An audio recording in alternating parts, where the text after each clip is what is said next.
ছেলেগুলো তাদের ন্যায্য দাবি আদার লক্ষ্যে তারা যখন আওয়াজ তুলেছিল, তখন আপনারা দেখেছেন যে ক্ষমতা লোভীরা, ফ্যাসিস্টরা আর আওয়ামী লীগ, তো আমি এখন পরিষ্কারই বলছি, এটা আসলে কিন্তু ভারতেরই সরকার ছিল। ব্যাখ্যা অত বেশি প্রয়োজন নাই, তবে শেষটা শোনাই।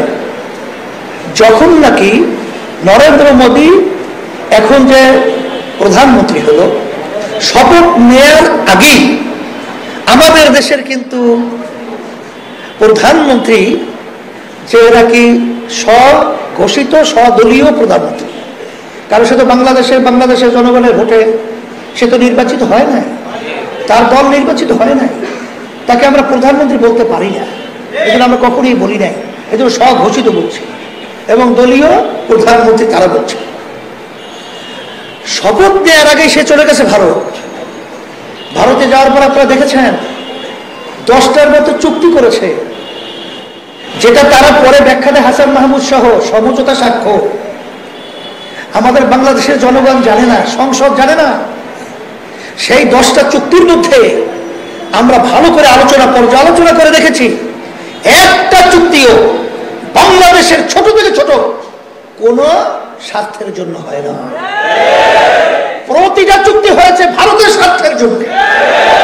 আল্লাহ হেফাজত করেছেন। আজকে যদি চুক্তি বাস্তবায়ন হতো, আজকে যদি বাংলাদেশ থাকতো ভারতের একটা অঙ্গরাজ্য, বাস্তবে প্রমাণ হয়ে যেত। তারা বলে ট্রানজিট কাকে বলে?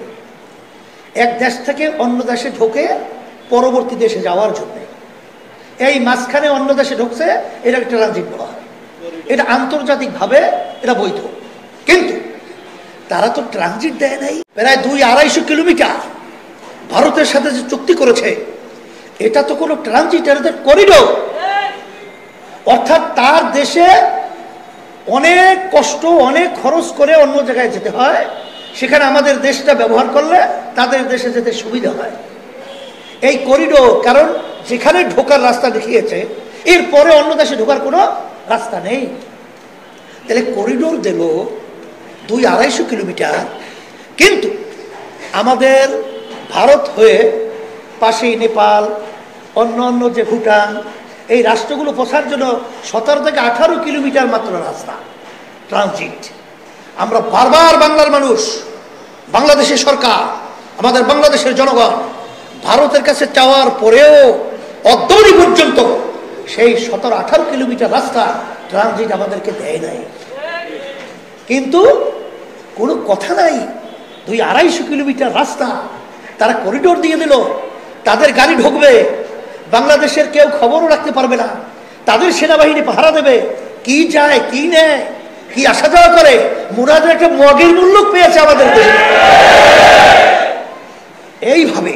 এর জন্য আমি বলেছি, বিভিন্ন সময় বলেই থাকি, আব্বাজান বলে গেছিলেন প্রায় 23 বছর আগে এক দায়িত্বশীলের কাছে, যে অনেকে বলে যে আওয়ামী লীগ আসলে ভারতের দালা, এটা তো তারা ঠিক বলে না। আসলে আওয়ামী লীগ হলো ভারতেরই সরকার। তা সেই হিসেবে আমি অত ব্যাখ্যা দেব না, কারণ শেষ 5ই আগস্ট আপনারা দেখেছেন আমাদের বাংলাদেশের যে প্রধানমন্ত্রী শেখ হাসিনা আসছিল কোথা থেকে?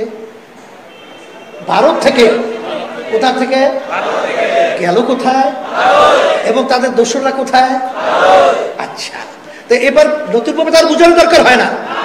এরপর আমার আওয়ামী লীগ ভাইদেরকে বলবো, যারা দেশকে ভালোবাসেন, যারা মানবতাকে ভালোবাসেন, যারা ইসলামকে ভালোবাসেন, তাদেরকে আমি পরিষ্কার বলছি, যেই নেতা আপনাদেরকে গুলির মুখে, ফাঁসির মুখে এবং বিভিন্ন সমস্যার মুখে ঢালিয়ে, যারা নাকি টুনটুনাটুন দিয়ে হেলিকপ্টার ওড়ে, আবার সেই তাদের দেশে দেখা যায়, সেই